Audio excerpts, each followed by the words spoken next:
Hi.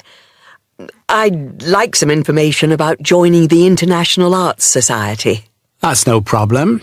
What exactly can I help you with? First of all, I'd like to know about the membership fee. Well, there are two types of membership. Can you tell me what they are? First, there is lifetime membership, which means that you can have access to all the facilities at the Society itself and all exhibitions. Plus, you can have discounts to various events at affiliated arts organisations here and abroad.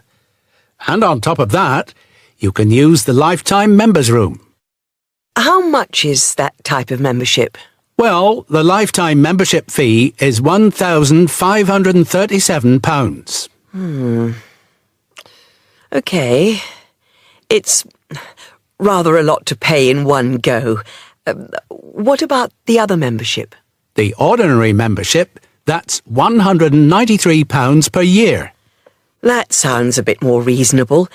What does that entitle you to? You can visit the Society, including the exhibitions, the library, and follow the arts programmes on weekdays during the opening times from 10 a.m. to 9 p.m, and at the weekend between 10 a.m. and 5 p.m. On Saturday, if there's a special event like a lecture or restricted showing of an exhibition, then it opens until 9 p.m. So, what is the difference between this and the lifetime membership? In the long run, you save money as you're making a one-off payment, and you have exclusive use of the lifetime members' room. OK. What arts programmes do you run? Well, the Society has a very extensive programme to cater for all tastes. There's a series of exhibition rooms for the permanent collection of paintings, watercolours and sculpture. And then there's a new exhibition area which opened at the beginning of the year. And we run a series of courses and lectures to go with the exhibitions. Can I ask about the lectures? What is scheduled for this year? The latest list is in this leaflet. Oh, yes. That looks very good. Are all the exhibitions, etc., free if I join? Yes, everything is free. That's fair enough. I think in that case I'll join. Before you hear the rest of the conversation, you have some time to look at questions 5 to 10.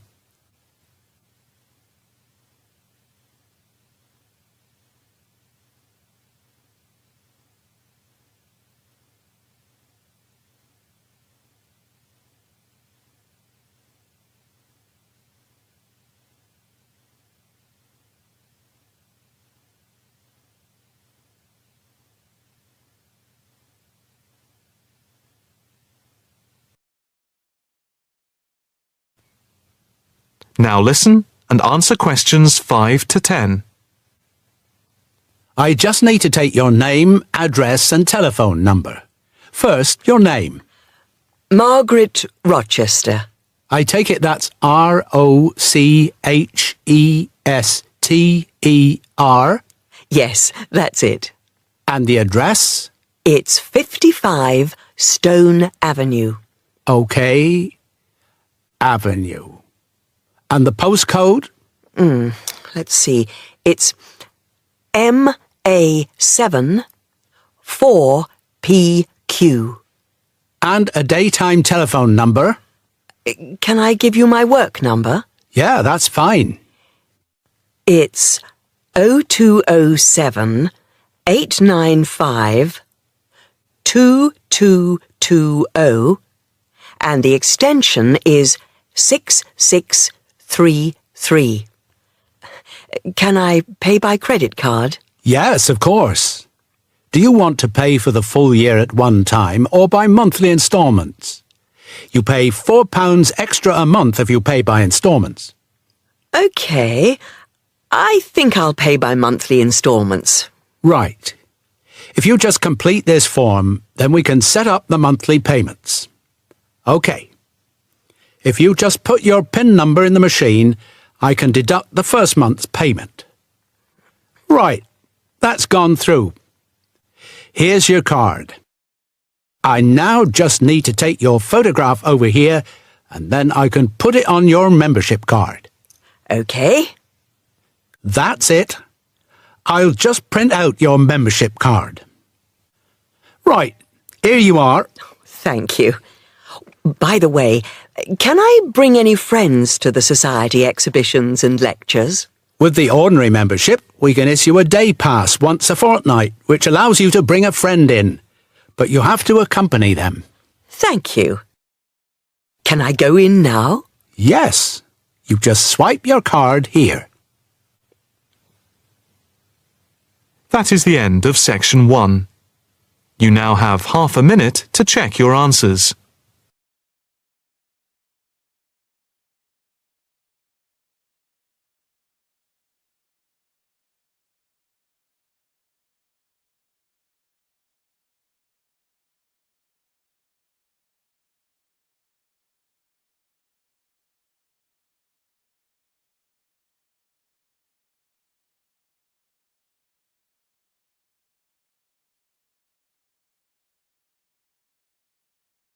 Section 2. You are going to hear a news broadcast about proposed developments in a local area and about a local college. First, look at questions 11 to 14.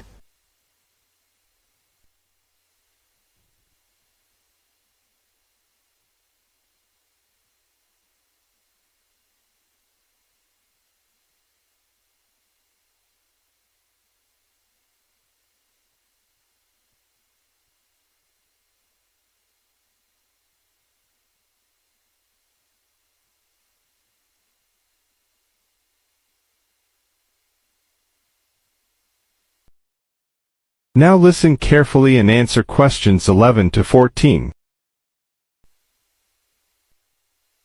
And now for our main headlines on Southern local news for today. First of all, the report relating to the proposed motorway and other developments around the village of Tartlesbury was published this morning. And, as has been expected, it has created quite a lot of interest. The new motorway will pass along the north side of the village, crossing the River Team less than half a kilometre from the well-known beauty spot, Streve Ford, to the northeast of the village. The motorway will cut the village off from the ford, where many children play. But that is not the end of it. There are also plans to build 1,000 houses on farmland west of the village. And on top of that, there are proposals to build an industrial estate for new technology companies on the site of the old steelworks on the edge of the village. A news centre with a swimming pool and a very wide range of sports facilities and a large supermarket with other shops are also planned next to the housing estate.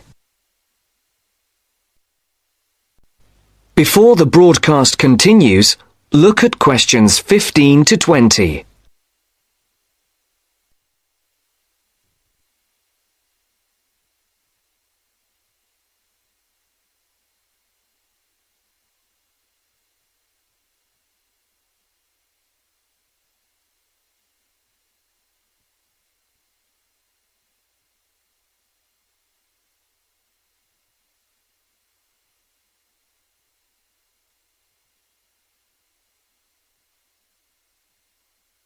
You will now listen to the second part of the talk.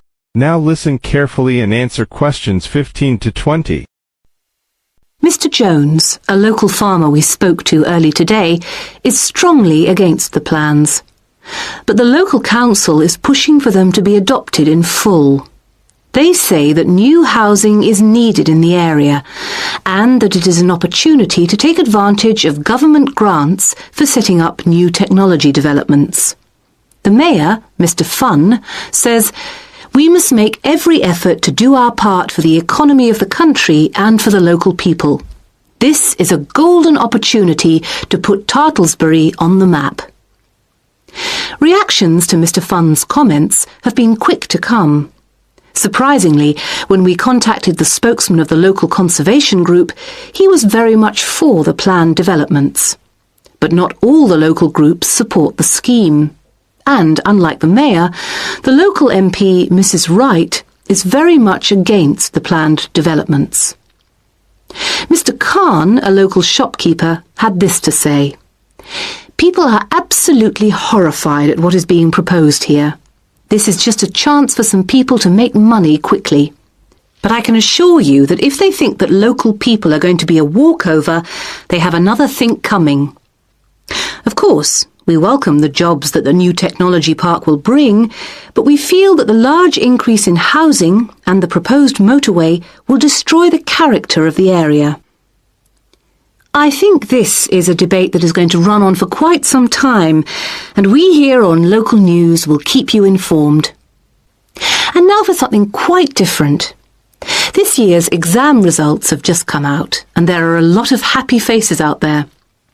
It would seem that the number of young people going on to university from the local college in Upton, which is not far from Tartlesbury, has increased by 25% this year. All those who have applied to go to university or into teacher training colleges have found places. This is the first time that there has been a 100% success rate at the college.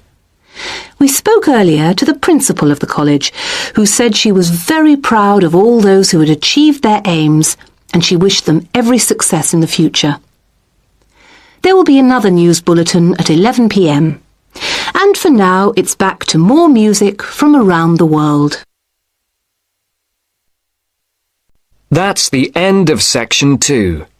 You now have half a minute to check your answers.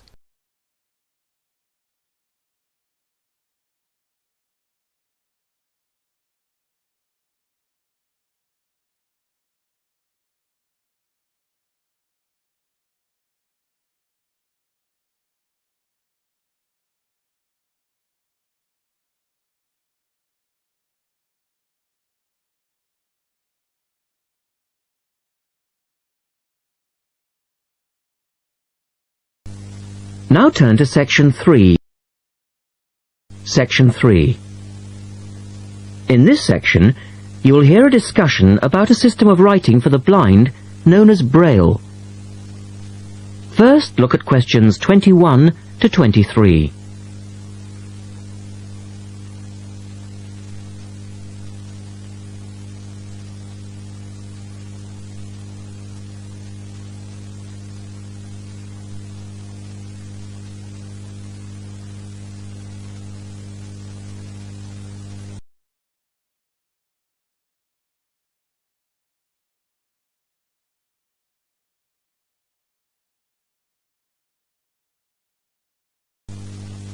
Now listen to the first part of the discussion and complete the notes for questions 21 to 23.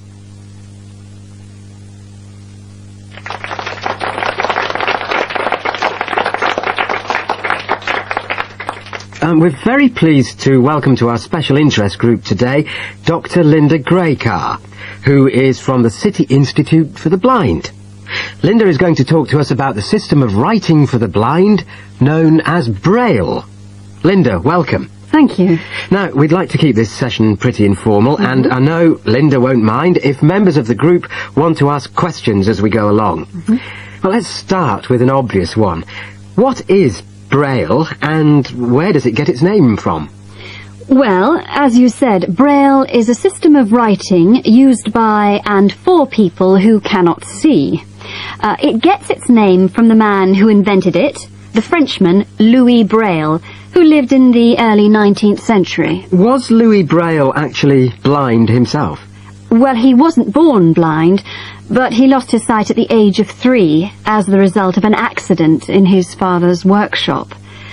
Louis Braille then went to Paris to the National Institute for Blind Children, and that's where he invented his writing system at the age of only 15 in 1824, while he was at the Institute. But he wasn't the first person to invent a system of touch reading for the blind, was he? No, another Frenchman had already come up with the idea of printing embossed letters that stood out from the paper, but this was very cumbersome and inefficient. Did Louis Braille base his system on the first one? No, not really. When he first went to Paris, he heard about a military system of writing using 12 dots. This was a system invented by an enterprising French army officer, and it was known as night writing. It wasn't meant for the blind, but rather for battle communications at night. That must have been fun. Look at questions 24 to 30.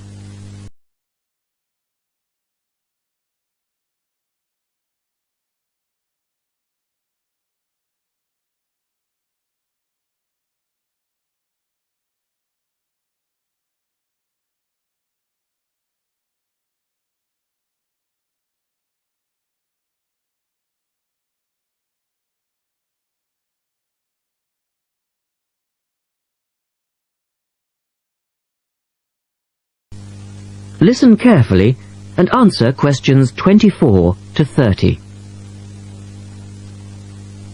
Anyway, Braille took this system as a starting point, but instead of using the 12 dots, which night writing used, he cut the number of dots in half and developed a 6-dot system. Can you give us a little more information about how it works? Well, it's a system of touch reading, which uses an arrangement of raised dots called a cell. Braille numbered the dot positions 1, 2, 3 downward on the left and 4, 5, 6 downward on the right. The letters of the alphabet are then formed by using different combinations of these dots. Yes? So, is the writing system based on the alphabet, with each word being individually spelt out? Well, it's not quite that simple, I'm afraid. For instance, the first 10 letters of the alphabet are formed using dots 1, 2, 4 and 5. But Braille also has its own short forms for common words. For example, B for the word but and H for have. There are many other contractions like this. So you spell out most words letter by letter, but you use short forms for common words? Yes. Though I think that makes it sound a little easier than it actually is. And was it immediately accepted? I mean, did it catch on straight away? Well, yes and no. It was immediately accepted and used by Braille's fellow students at the school, but the system was not officially adopted until 1854, 2 years after Braille's death. So official acceptance was slow in coming. I suppose it works for all languages which use the Roman alphabet. Yes, it does, with adaptations, of course. Can it be written by hand, or do you need a machine to produce Braille? Well, you can write it by hand onto paper with a device called a slate and stylus. But the trick is that you have to write backwards, from right to left, so that when you turn your sheet over, the dots face upwards and can be read like English from left to right. Oh, I see. But these days you'd probably use a Braille writing machine, which is a lot easier. And tell us, Linda, is Braille used in other ways, other than for reading text? Yes, indeed. In addition to the literary Braille code, as it's known, which of course includes English and French, there are other codes. For instance, in 1965, they created a form of Braille for mathematics. I can't imagine trying to do maths in Braille. Yes, that does sound difficult, I agree. And there's also a version for scientific notation. Oh, and yes, I almost forgot. There is now a version for music notation as well. Well, thanks, Linda. That was most interesting. Now, does anyone have any last questions? Yes. Roughly how long does it take to learn to read Braille? That is the end of section 3. You now have half a minute to check your answer.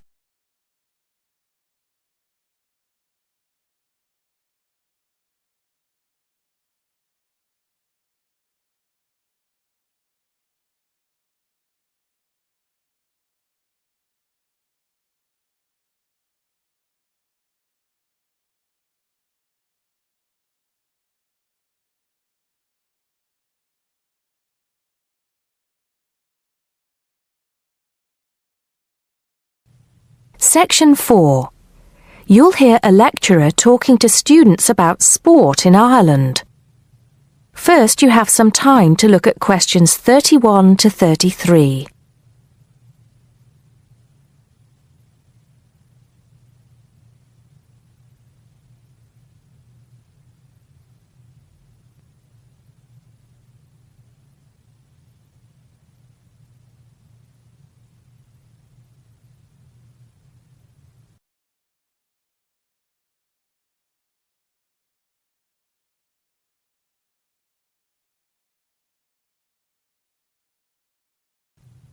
Now listen carefully and answer questions 31 to 33. Now, today we're going to be finding out about the most popular sports in the Emerald Isle. That's Ireland, of course. Can you guess what they are? Well, there are these two lesser-played games, a form of rounders and Gaelic handball. But we'll start with one which is perhaps over 3,000 years old, arriving in Ireland with the Celts, some claim. That may be a slight exaggeration, but I consider it to be the fastest field game in the world, and it goes by the name of hurling. Well, that's what it's known as in the English-speaking world anyway. So, what do you have to do? You've got 15 players on a team, one of them the goalkeeper. Each one has a stick called a hurley. Here you are. I've brought mine along. Had it since I was at school. This is what it looks like, and basically you have to get this ball, called a sliotar, that's S-L-I-O-T-A-R, so it's not spelt the way it's pronounced. You hit it into the net for 3 points, or you can hit it over the net for 1 point. The goal looks like the letter H, with the net under the crossbar. The goalie has a bigger stick than the others to help keep the ball out. You can also catch the sliotar and run with it for 4 steps maximum, or bounce it on your stick. Is that clear to you all? I'll be showing you a video a bit later, so you can see what a game actually looks like. You might like to think of it as a mixture of lacrosse, hockey, and baseball. Oh, and it's played by women too, but it goes by the name of camogie in that case. Before you hear the rest of the talk, you have some time to look at questions 34 to 40.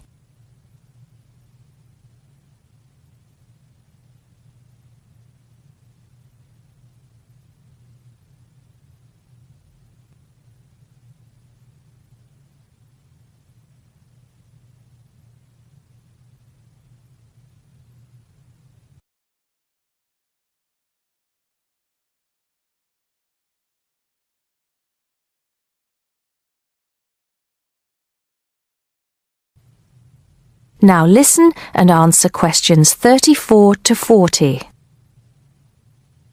I'll give you a bit of the history, shall I now? Generally, the golden age of the game is considered to be the 18th century. But systematic rules were first agreed and drawn up at that great shrine of learning, Trinity College Dublin, in 1879, founding the Irish Hurling Union. Closely followed just a few years later by the formation of the Gaelic Athletics Association.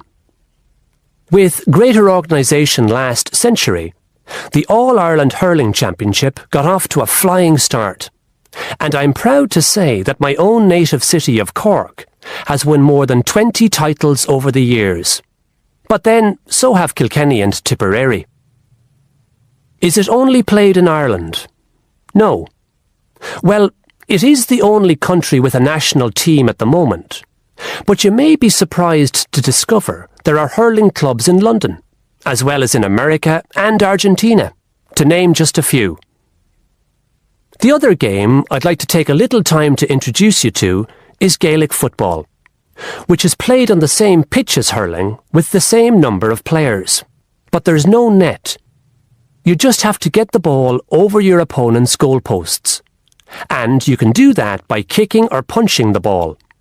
However, you're not supposed to do that to the players, I might add. Imagine it as a combination of soccer and basketball. But in my opinion, it's a more exciting spectacle than either of those. Excuse my bias, if you will. It's also very popular with women. In fact, there are more women's teams than for any other sport. Whether despite or because of the physical contact involved, I wouldn't like to say. They do play a shorter game, 60 minutes, rather than the men's 70. So, let's have a look. If we can have the lights down, I'll see if I can get this technology to work. That is the